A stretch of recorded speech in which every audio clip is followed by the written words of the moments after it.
بسم اللہ الرحمن الرحیم۔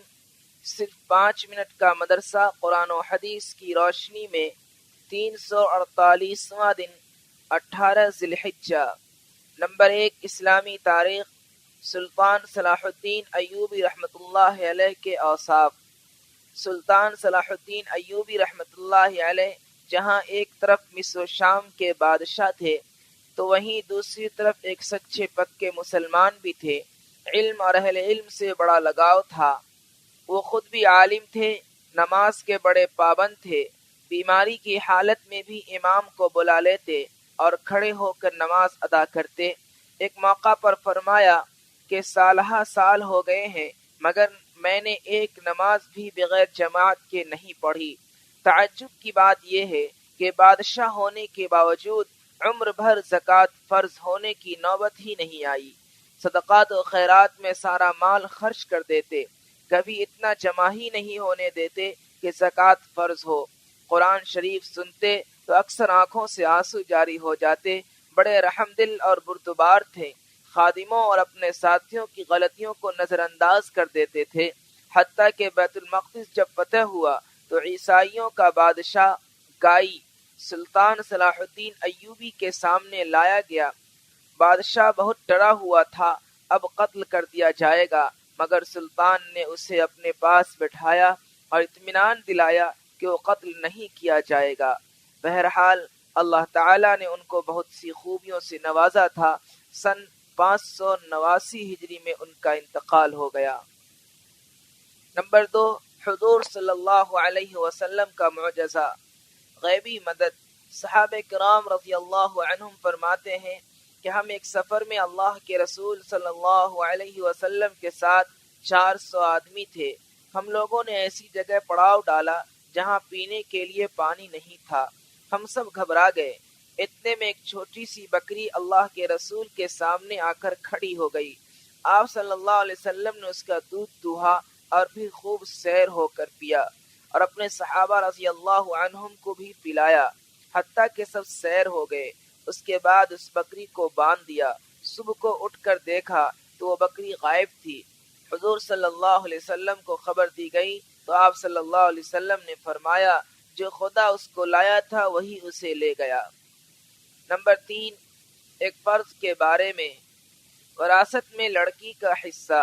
قرآن میں اللہ تعالیٰ فرماتا ہے اللہ تم کو تمہاری اولاد کے سلسلے میں حکم دیتا ہے کہ ایک لڑکی کا حصہ 2 لڑکیوں کے برابر ہے۔ فائدہ، والدین کی وراثت میں لڑکے کے 2 حصے اور لڑکی کا 1 حصہ ہوتا ہے جس کا ادا کرنا فرض ہے۔ نمبر 4، ایک سنت کے بارے میں، پرہیزگاری اور مالداری کی دعا۔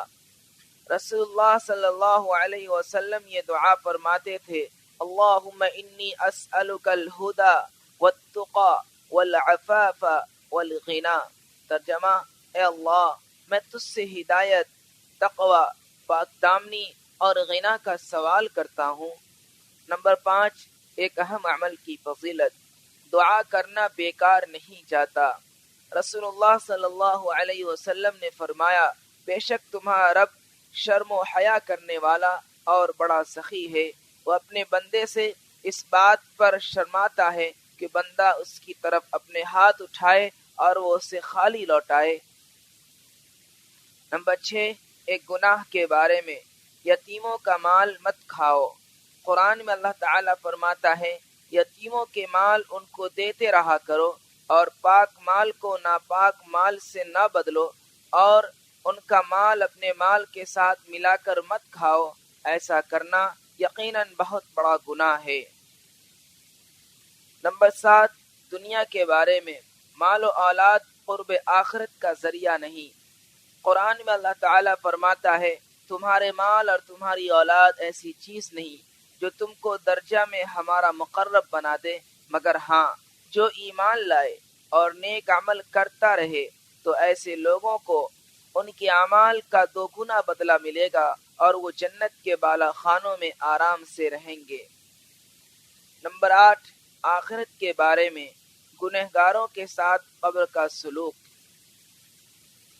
رسول اللہ صلی اللہ علیہ وسلم نے فرمایا جب گنہگار یا کافر بندے کو دفن کیا جاتا ہے تو قبر اس سے کہتی ہے تیرا آنا نامبارک ہو، میری پیٹھ پر چلنے والوں میں تم مجھے سب سے زیادہ ناپسند تھے، جب تم میرے حوالے کر دیے گئے اور میرے پاس آ گئے تو تم آج میری بدسلوکی دیکھو گے۔ پھر قبر اس کو دباتی ہے اور اس پر مسلط ہو جاتی ہے، اس کی پسلیاں ایک دوسرے میں گھس جاتی ہیں۔ نمبر 9، طب نبوی سے علاج، خربوزہ کے فوائد۔ رسول اللہ صلی اللہ علیہ وسلم نے فرمایا کھانے سے پہلے خربوزہ کا استعمال پیٹ کو بالکل صاف کر دیتا ہے اور بیماری کو جڑ سے ختم کر دیتا ہے۔ نمبر 10، نبی صلی اللہ علیہ وسلم کی نصیحت۔ حضرت انس رضی اللہ عنہ کی والدہ نے سرکار دو عالم صلی اللہ علیہ وسلم کی خدمت میں حاضر ہو کر عرض کیا مجھے کچھ وصیت فرمائیے۔ آپ صلی اللہ علیہ وسلم نے ارشاد فرمایا گناہوں کا چھوڑ دینا بہترین ہجرت ہے، فرائض کی حفاظت کرنا بہترین جہاد ہے، اور ذکر الہی بکثرت کرتی رہو، اس لیے کہ تم اللہ کے ہاں اس سے زیادہ محبوب چیز لے کر نہیں آ سکتی ہو۔